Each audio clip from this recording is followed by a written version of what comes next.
Hujambo popote ulipo Afrika na kote duniani, tunakukaribisha kwa idhaa mpya kabisa, idhaa yako. Hii ni idhaa ya Kiswahili ya Afrika, Sauti ya Afrika. Na haya ni matangazo maalum ambayo yanaangazia matukio muhimu barani Afrika. Tunakuandalia taarifa mbalimbali ikiwepo sanaa, uongozi, afya, teknohama na michezo pamoja na mazingira. Lakini muhimu zaidi ni kwamba huu ni ukumbi wako ambapo sauti yako kama Mwafrika inasikika, inaheshimiwa na kupewa nafasi. Jina langu ni Veronica Natalis, ambatana nasi kwenye ukurasa wetu wa Facebook, YouTube, X pamoja na TikTok. Tafuta tu idhaa ya Kiswahili ya Afrika. Karibu. Hii leo kongamano la mataifa ambayo uchumi wake unakuwa kwa kasi G20 linaloandaliwa, mwenyeji wake ni Afrika. Kwanza tupate muktasari wa matukio mengine barani Afrika na mwenzangu Angela Ngendo.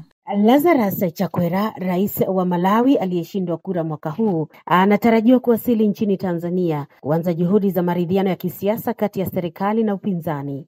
Chakwera ni mjumbe wa Jumuiya ya Madola. Tanzania ilishuhudia machafuko ya baada ya uchaguzi ambapo wafuasi wa upinzani waliandamana kupinga kura ya Oktoba 29. Maelfu ya waandamanaji waliuawa na maafisa wa polisi, huku mamia wengine wakiwa hawajulikani waliko. Haya yanajiri wakati Rais Samia Hassan ameteua jopo huru kuchunguza mauaji hayo.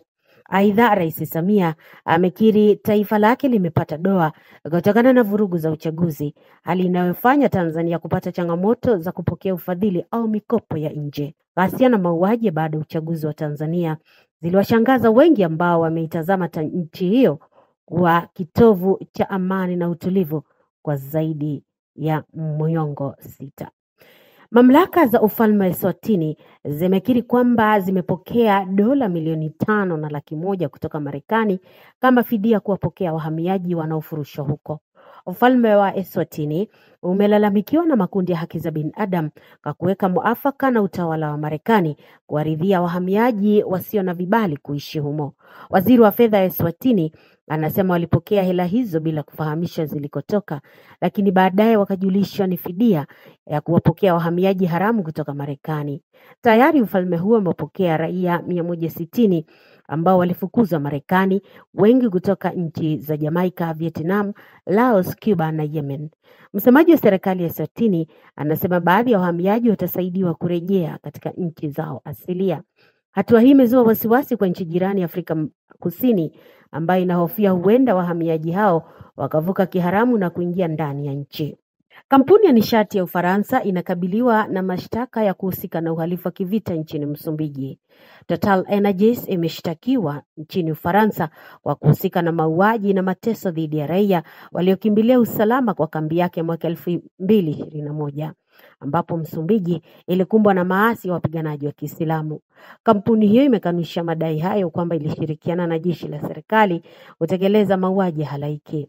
Uhalifu huo ulitokea katika eneo lenye utajiri wa mafuta na madini Cabo Delgado, ambapo wanajeshi wa serikali walikuwa wakipambana na wapiganaji wa kundi la Islamic State. Wanakijiji karibu na kambi ya Total walikimbilia usalama hapo baada ya kulengwa na wapiganaji. Hata hivyo, wanajeshi wa serikali waliokuwa wanalinda kambi ya Total waliwalaumu kwamba wanaunga mkono waasi na kuwapiga risasi zaidi ya wanaume 100. Katika mashambulio hayo zaidi ya wanakijiji 1000 waliuawa katika makabiliano kati ya jeshi na waasi. Rais wa Nigeria Bola Tinubu amekiri kwamba mmoja wa majenerali wakuu wa jeshi la nchi hiyo aliuawa na wapiganaji wa Kiislamu. Haya ndiyo mauaji ya kwanza ya kiongozi wa kijeshi tangu Nigeria kukumbwa na maasi ya kigaidi mwaka 2021. Afisi ya Rais Tinubu ilisema wapiganaji wa Islamic State West Africa Province ISWAP walishambulia kambi ya jeshi kaskazini mwa eneo la Ziwa Chad na kumuua afisa wa ngazi ya juu wa kijeshi Jenerali Musa Uba. Awali jeshi la Nigeria lilikanusha madai hayo na kusema Jenerali Uba alikuwa ametekwa nyara. Taarifa Umoja wa Mataifa na jeshi la Nigeria zinasema wanajeshi 2 na wapiganaji 2 waliuawa kwenye shambulio hilo. Kundi hilo la Islamic State West Africa Province ISWAP lilimeguka kutoka kwa kundi la Boko Haram na limekuwa likilenga wanajeshi wa Nigeria. Makundi ya kigaidi Nigeria yamewaua maelfu ya raia na zaidi ya wengine milioni 2 wamekimbia makazi yao. Mengi ya maeneo yanayolengwa ni kaskazini mashariki mwa nchi. Aidha, makundi hayo yameanza kulenga nchi jirani za Chad, Niger na Cameroon. Wakati huo huo, mwanamuziki mashuhuri wa Marekani Nicki Minaj ameunga mkono kauli ya Rais Donald Trump kwamba Wakristo nchini Nigeria wanalengwa na kunyanyaswa. Minaj amesema Wakristo wa Nigeria wanauawa makusudi, ambapo makanisa yanateketezwa moto, waumini wanauawa na familia za Kikristo zinatenganishwa na watekaji nyara. Kauli hii inafuatia vitisho vya Rais Trump kwamba atatuma jeshi la Marekani kuyakabili makundi yanayowalenga Wakristo nchini Nigeria. Wadadisi wa usalama wanasema makundi ya kihalifu nchini Nigeria yamekuwa yakilenga raia wa kawaida bila kubagua misingi ya imani au dini. Tume ya uchaguzi nchini Misri imefuta uchaguzi wa ubunge katika robo ya maeneo bunge kutokana na dosari za uchaguzi. Hatua hii imetajwa kuvuruga uchaguzi katika nusu ya nchi. Wabunge wanaochaguliwa wanatarajiwa kupitisha sheria ili kusaidia utawala wa Rais Abdel Fattah al-Sisi ambaye anamaliza muhula wake wa 3 na wa mwisho. Misri huwa na utawala mseto ambapo kuna viti maalum, viti vya kuwaniwa na viti vinavyotengewa watu binafsi, wafanyabiashara na jeshi. Tume ya uchaguzi ya Misri NEA inasema kulitokea dosari katika hesabu za kura na baadhi ya wagombea wakakosa majina yao kwenye karatasi za kura. Wabunge Misri huchaguliwa katika awamu 2. Awamu ya mwisho itafanyika baada ya wiki moja na ni 23% pekee ya wapiga kura walioshiriki awamu ya kwanza kuwachagua wabunge wapya. Viongozi wa dunia kutoka mataifa yenye utajiri mkubwa duniani na ambayo uchumi zake zinakuwa kwa kasi G20 watakita kambi barani Afrika wikendi hii. Kongamano hilo linafanyika Afrika Kusini ambapo ni mwanachama wa kundi hilo. Ikiwa ndio mara ya kwanza Afrika kuwa mwenyeji wa kikao hiki, bara limetaka dola tajiri kuweka makini athari za mabadiliko ya tabia nchi ambapo Afrika imeathirika zaidi. Kusini mwa Afrika kumeshuhudiwa dhoruba na mafuriko makubwa yaliyosababisha uharibifu mkubwa na mamilioni ya raia kuachwa maskini. Aidha, katika maeneo ya mashariki na pembe Afrika, hali ya ukame wa muda mrefu imesababisha raia kupoteza mifugo, wakulima kuachwa bila chakula na hali ya kuchochea umaskini mkubwa kwa jamii Afrika. Benki ya Dunia imesema uchumi wa mataifa ya Afrika hupoteza mabilioni ya dola kutokana na athari za mabadiliko ya tabia nchi. Kauli ya Afrika inasikilizwa ama matajiri wanaochafua mazingira watalifumbia macho hilo? Herman Manyora ni mchambuzi wa masuala ya uongozi. Sidhani kama sauti ya Mwafrika iko pale. Manake sisi wa Afrika, hata mataifa yaliyo na uzito kidogo kama Afrika Kusini, Misri, Nigeria, sidhani wanachama wa G7, wanachama wa G20, sidhani wanaweza kuwadhamini. Sidhani kama wanawachukulia kama wana hoja yoyote. Kwa hivyo sidhani hata kama mkutano kama huo maneno ya Afrika yanaweza kuzungumziwa, labda kwa kupita tu. Lakini kwa sababu South Africa, Afrika Kusini inatoa hoja na kupitia BRICS, hiyo kidogo inaweza kufanya hawa wanadola waanze kustuka kidogo. Ile kujiunga mataifa mawili matatu ya Afrika kutaka kujiunga na BRICS, South Africa tayari iko hapo ndani. Hiyo inaweza kuwafanya kidogo wakatusikiza kwa uoga, sio kwamba wanatupenda. Kwa uoga kwamba msimu wa kifedha ambao wana BRICS wanajaribu kuuleta unatishia dola za kimagharibi na unatishia mfumo wa dola, pesa za dola. Labda hapo ndio sababu wanaweza kutusikiza kidogo. Profesa, umezungumza Afrika Kusini, lakini unaizungumziaje kauli hii kwamba hata hiyo Afrika Kusini ambayo inaisema ni kama mguu mmoja upo kusini, ni kama mguu mmoja upo katika nchi zinazoendelea lakini mguu mwingine upo katika nchi zilizoendelea, kwamba kutokana na jinsi ilivyo ni kama haitetei maslahi mapana ya Afrika. Ngoja nitoe mfano. Kwa mfano sasa hivi pale tunaona makundi ya vijana wa Kiafrika, vijana weusi wakijaribu kuwasukuma wenzao kutoka nchi jirani, kwa mfano Zimbabwe, Msumbiji, Zambia na kadhalika, kuweza kurudi kwao. Lakini tumeona serikali ya Afrika Kusini kijaribu kukaa kidete kuhakikisha kwamba sasa inatetea, si vibaya, lakini inatetea waathirika, kwa mfano kule Gaza na katika maeneo mengine. Lakini pia wanasema ni kama nyumbani kunaungua lakini husemi. Nini kauli hii kuhusu kwamba South Africa ni kama mguu mmoja huko lakini mguu wa pili huko kule? Unajua, kwanza viongozi wa Afrika wote ni sawa tu. Hata awe kiongozi au rais wa nchi kubwa kama South Africa, Afrika Kusini.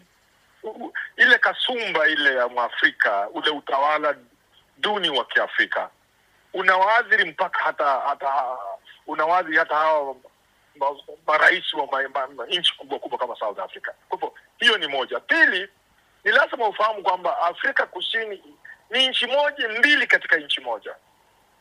Hivi kusema kwamba Afrika Kusini ni nchi ya Afrika, maana ndio wengi na ndio wamepata uhuru. Lakini maslahi yanayozingatiwa sana ni maslahi ya wale wazungu wale wa zamani, wale masettler wale. Sasa ni kama nchi ambayo labda imejigawa katika vipande viwili. Kwa hivyo kwa upande mmoja wanatoa sauti kama Waafrika, kwa upande mwingine wanachelea kusema mambo fulani ambao wangesema, na hii inafanya sera zao hata za kisiasa zisiwe za Kiafrika kamili. Na ndipo hata wakati wanasema mambo fulani wanachukuliwa vingine na Waafrika, wanachukuliwa vingine na wazungu kama wa Marekani wale, unaona. Kwa hivyo ni kama wako katikati, hawako kabisa, hali yao haijulikani vizuri. Kwa hivyo Profesa, kama nimekuelewa, ni kama unaashiria kwamba Afrika Kusini kuwa pale ni kama Afrika nzima haijawakilishwa na sauti moja kuweza kupata maslahi ambayo kwa kimsingi tungekuwa tunapata mtetezi pale.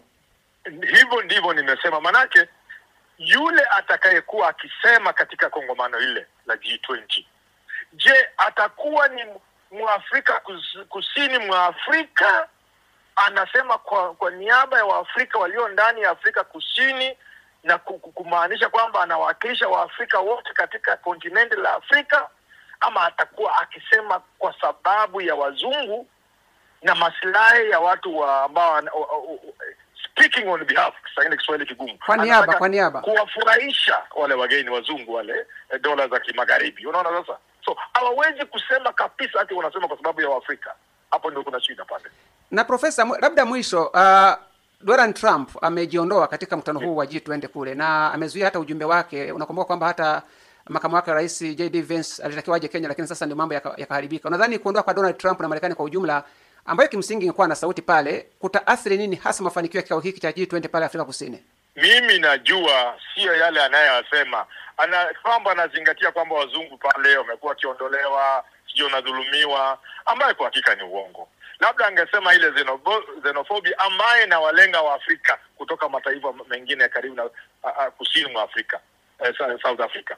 Kama angesema mtindo huu au mwenendo huu katika Afrika Kusini ambao Waafrika kutoka mataifa ya jirani wanadhulumiwa katika ile xenophobia, hiyo watu wangesikia, maana ina maana kidogo. Lakini wazungu wote wanadhulumiwa pale, imedhihirika kwamba na ikaonekana ni uongo. Hata zile picha za video zilizokuwa zikitolewa zimeonyesha kwamba ni fake.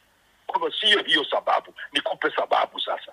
Sababu mkutano huu Trump anachelea, unaweza kusikiliza za sauti za wale ambao wanasema tujaribu kuangalia mfumo wa kiuchumi wa kiulimwengu, hususan matumizi ya dola katika mfumo ya uchumi wa dunia. Hiyo ndio anachelewa. Manake kama huu mkutano uko ndani ya taifa ambalo ni changa kama South Africa,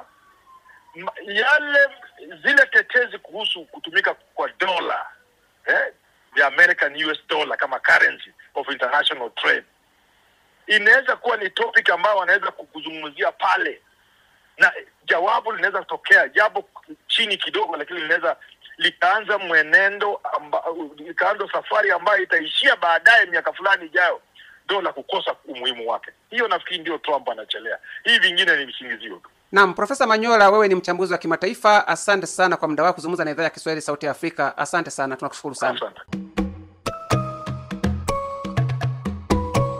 Mkutano wa OIF, shirikisho la mataifa yanayozungumza Kifaransa, umeanza mjini Kigali, Rwanda, nchi hiyo ikiwa mwanachama mkongwe kuhudhuria kikao hicho. Leonard Mubale amefanya mahojiano na mwenzetu Silvanus Karemera aliyeko Kigali kuhusu mkutano huo. Karemera, tunaambiwa kuwa kuna mkutano wa mawaziri kutoka jumuiya ya nchi zinazozungumza lugha ya Kifaransa. Nini kimejiri huko? Asante Bwana Mubale. Ni kwamba huu ni mkutano wa siku mbili ambapo mawaziri mbalimbali kutoka nchi wanachama wa jumuiya ya OIF ama jumuiya ya nchi zinazotumia lugha ya Kifaransa, ambazo ni nchi 190 wanachama, na katika nchi hizi kuna jumla ya wazungumzaji wa Kifaransa milioni 300, na zimekuwa zikiongezeka tangu shirikisho hilo lilivyoanzishwa mwaka 1970. Sasa kikao cha Kigali cha siku mbili kinafanyika ili kuweza kutathmini nini nafasi ya mwanamke katika eneo hili la Francophonie ama katika kanda hiyo ya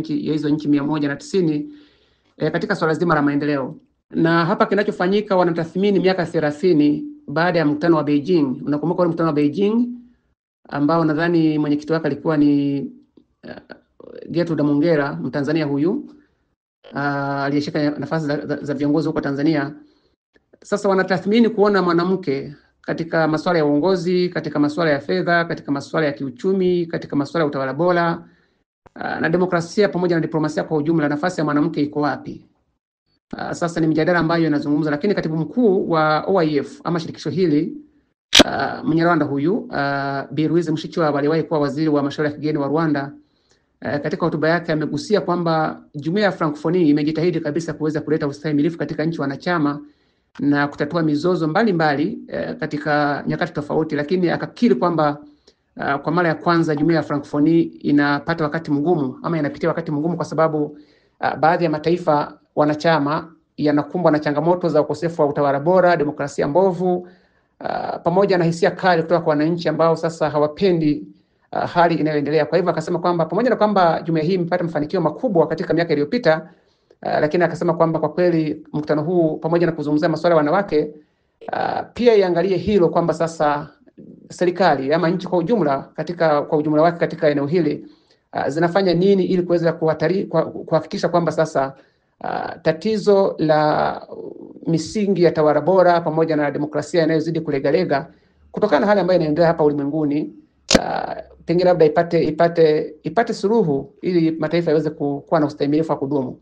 Tunatambua DRC ni nchi mwanachama wa kudumu kabisa katika jumuiya hiyo na nchi ambazo zinazungumza lugha ya Kifaransa na haijahudhuria mkutano huo. Kulikoni? Nadhani kutohudhuria kwa DRC hakuja washangaza wengi kwa sababu nchi hii imekuwa na matatizo na Rwanda. Kuna mgogoro wa kisiasa, sote tunatambua kwamba nchi hizi majirani sasa hivi zimegawa kwa maadui na ni wadui wa paka na panya.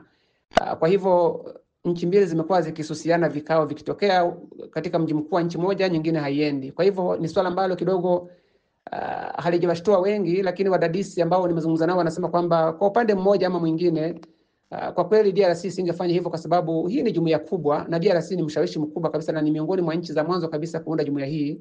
Na DRC ni miongoni pia mwa nchi ambazo zinawazungumza Kifaransa wengi tu na ina ushawishi mkubwa. Kwa hivyo wadadisi wanahisi kwamba isingekosa nafasi hii ya kuweza kuja hapa Kigali kuweza kuzungumza na kutoa sauti yake. Na kwa kweli katika hali ya kushangaza hata Burundi ambayo tunatambua kwamba ina mzozo na Rwanda mpaka hata mpaka wake umefungwa, lakini mjumbe wa Burundi yuko hapa na amepata nafasi ya kuzungumza kinagaubaga kuhusu nafasi ya wanawake na kadhalika, lakini DRC haijapatikana katika mkutano huu.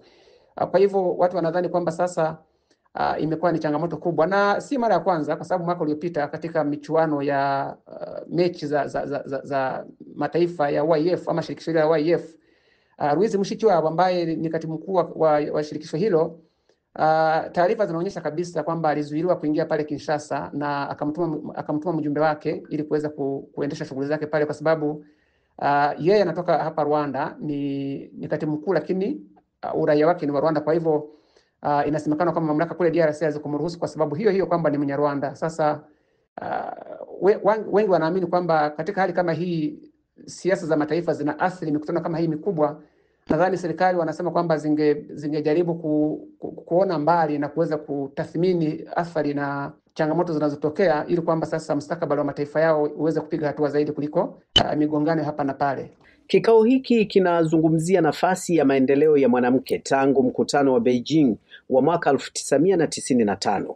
Ni changamoto zipi hasa ambazo wamezizungumzia wakigusia labda masuala ya kiutawala na maeneo mengine kumhusu mwanamke? Sana sana changamoto ambazo zimemulikwa kuhusu changamoto zinazompata mwanamke baada ya miaka hiyo 30 ya mkutano wa Beijing sana sana ni ukosefu wa mitaji. Mabenki pamoja na mashirika ya fedha ni kama bado hayajatambua ustahimilifu wa wanawake. Wanawake wanakuwa na miradi mizuri tu, lakini sasa wakienda pale benki zile dhamana ni kama benki hazijawa na imani kwa miradi ya wanawake. Kwa hivyo uwakilishi wa wanawake katika sekta zinazochukua maamuzi sana sana katika sekta za fedha na mabenki pamoja na biashara pamoja na kiuchumi kwa ujumla, bado wamesema kwamba idadi ya uwakilishi wa wanawake kwa kweli bado iko chini sana ikilinganishwa na wenzao wa kiume. Kwa hivyo wakasema kwamba serikali pamoja na wanawake wenyewe ambao sasa wanachukua maamuzi, wengi wakiwa katika nafasi za viongozi, kujaribu kupiga mbiu na kupiga upatu zaidi ili kwamba mwanamke azidi kupata sauti. Lakini pia wakasema kwamba mwanamke wa kijijini, kutokana na mila na desturi za mataifa mbalimbali ya ulimwengu, kwa sababu jumuiya hii ya Francophonie ina zaidi ya nchi 50 kutoka ulimwengu unaoendelea sana sana Afrika ambazo ni wanachama. Kwa hivyo wakasema kwamba baadhi ya tamaduni na mila na desturi zimekuwa ni kama zinawasogeza kwa mbali wanawake na wasichana kwa ujumla. Kwa hivyo wakasema kwamba mpaka mwanamke apate sauti na usemi, lazima serikali zisimame kidete kuweza kuhakikisha kwamba sasa hata zile mila za kizamani watu wajaribu kuzitathmini, waone kama kweli bado zinafaa ama labda hazifai, bila kuhatarisha mustakabali mzima wa Afrika. Kwa hivyo kimsingi ni hizo changamoto tu, kwamba changamoto za kiuchumi, changamoto za kimila na desturi, pamoja na mwanamke kutopewa imani na mashirika ya fedha ili aweze kujikwamua kama ambavyo mwanaume inatokea. Na msikilizaji, ikiwa ndio kwanza unajiunga nasi, hii ni idhaa ya Kiswahili ya Afrika, Sauti ya Mwafrika, na huu ni ukumbi mpya kabisa wa kujadili na kubadilishana masuala na taarifa muhimu kuhusu bara hili. Jiunge nasi kwenye kurasa zetu mbalimbali za mitandao ya kijamii, ikiwapo Facebook, YouTube, TikTok na X. Tafuta tu idhaa ya Kiswahili ya Afrika na tukutane hapo. Na kuwa huru kabisa kuchangia katika makala hii na kuhusu mada ambazo unazisikia katika matangazo haya. Na mimi ni Veronica Natalis. Leo tunaangalia majaliwa ya Afrika wakati ikiwa mwenyeji wa dola tajiri zaidi duniani G20. Tunakushukuru sana wewe ambaye unatusikiliza muda huu popote pale ambapo unayapokea matangazo yetu kupitia mitandao ya kijamii. Naona wengi wanajiunga nasi idhaa ya Kiswahili ya South Africa. Naomba nisome sasa ujumbe wako mfupi. Wa kwanza kabisa ni Ochieng George. Anasema kwamba tunasubiri matangazo ya idhaa ya Kiswahili ya South Africa. Asante sana. Mwingine ni Ombega Bernard. Anasema hujambo wanaladha ya Kiswahili South Africa. Anasema nasikiliza matangazo murwa kabisa kutokea maeneo ya Kisii nchini Kenya. Asante sana huko Kisii Kenya, wasalimie huko, waambie na wengine kwamba tunasikika kupitia kurasa mbalimbali za mitandao ya kijamii. Mwingine ni Johnny Mwanzuna kutoka Milimani Kitumbi, Taita, Kenya kule. Anasikiliza idhaa ya Kiswahili South Africa. Asante sana Johnny, wasalimie huko, naendelea kutusikiliza vile vile. Taswira na sura ya Tanzania kama taifa imara, salama na tulivu zimepata doa. Ni matamshi ya Rais Samia Suluhu Hassan wakati akiwapisha mawaziri wapya wa utawala wake mpya ambao unakumbwa na misukosuko. Tanzania imejipata njia panda baada ya kushuhudia ghasia za baada ya uchaguzi mkuu. Maelfu ya wafuasi wa upinzani waliopinga uchaguzi walipigwa risasi na wengine wakatoweka na mahabusu wakawekewa kesi za uhalifu. Samia anasema sura mpya ya taifa lake haipokelewi hususani katika medani za kuomba mikopo na ufadhili. Jopo la kuchunguza mauaji ya wafuasi wa upinzani limeundwa. Kiongozi mkuu wa upinzani aliyezuiliwa kizuizini kushiriki kura, Tundu Lissu, angali kizuizini. Njiani yupo mjumbe wa amani wa Jumuiya ya Madola Lazarus Chakwera, rais wa zamani wa Malawi. Je, upi mustakabali wa Tanzania, taifa ambalo daima limekuwa la saidia maridhiano? Tusikie tahariri ya Shisia Wasilwa. Na sasa tupate taarifa ya matukio mengine barani Afrika na mwenzangu Angela Ngendo. Lazarus Chakwera, rais wa Malawi aliyeshindwa kura mwaka huu, anatarajiwa kuwasili nchini Tanzania kuanza juhudi za maridhiano ya kisiasa kati ya serikali na upinzani. Chakwera ni mjumbe wa Jumuiya ya Madola. Tanzania ilishuhudia machafuko ya baada ya uchaguzi ambapo wafuasi wa upinzani waliandamana kupinga kura ya Oktoba 29. Maelfu ya waandamanaji waliuawa na maafisa wa polisi, huku mamia wengine wakiwa hawajulikani waliko. Haya yanajiri wakati Rais Samia Hassan ameteua jopo huru kuchunguza mauaji hayo.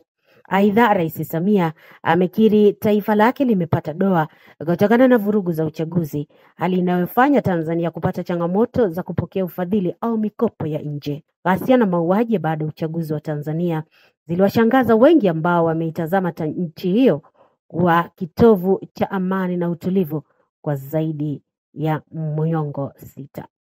Mamlaka za ufalme wa Eswatini zimekiri kwamba zimepokea dola milioni 5.1 kutoka Marekani kama fidia kuwapokea wahamiaji wanaofurushwa huko.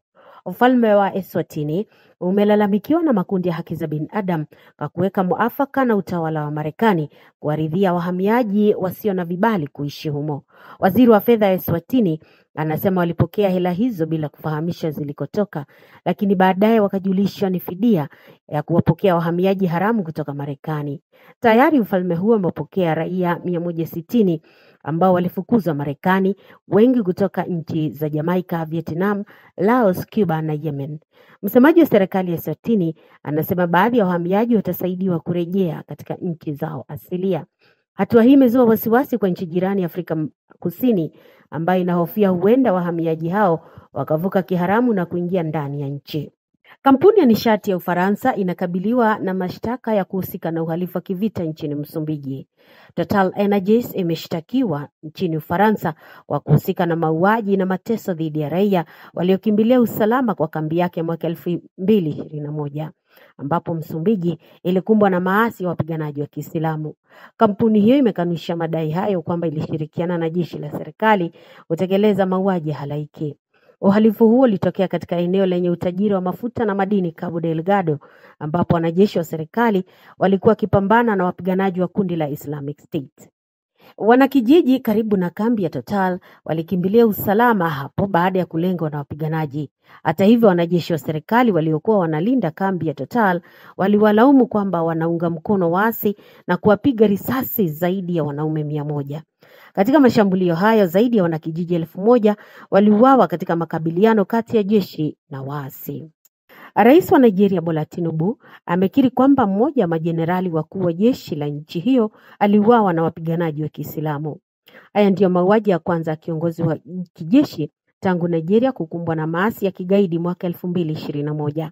Afisi ya Rais Tinubu ilisema wapiganaji wa Islamic State West Africa Province ISWAP walishambulia kambi ya jeshi kaskazini mwa eneo la Ziwa Chad na kumuua afisa wa ngazi ya juu wa kijeshi Jenerali Musa Uba.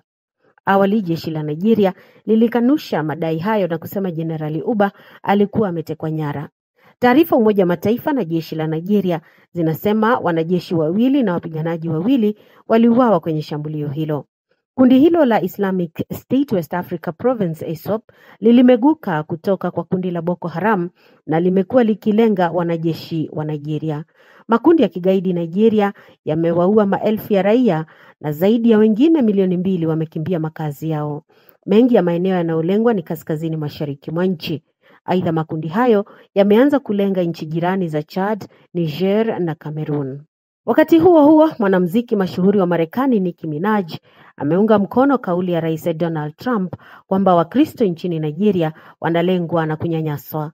Minaj amesema Wakristo wa Nigeria wanauawa makusudi, ambapo makanisa yanateketezwa moto, waumini wanauawa na familia za Kikristo zinatenganishwa na watekaji nyara. Kauli hii inafuatia vitisho vya Rais Trump kwamba atatuma jeshi la Marekani kuyakabili makundi yanayowalenga Wakristo nchini Nigeria. Wadadisi wa usalama wanasema makundi ya kihalifu nchini Nigeria yamekuwa yakilenga raia wa kawaida bila kubagua misingi ya imani au dini. Tume ya uchaguzi nchini Misri imefuta uchaguzi wa ubunge katika robo ya maeneo bunge kutokana na dosari za uchaguzi. Hatua hii imetajwa kuvuruga uchaguzi katika nusu ya nchi.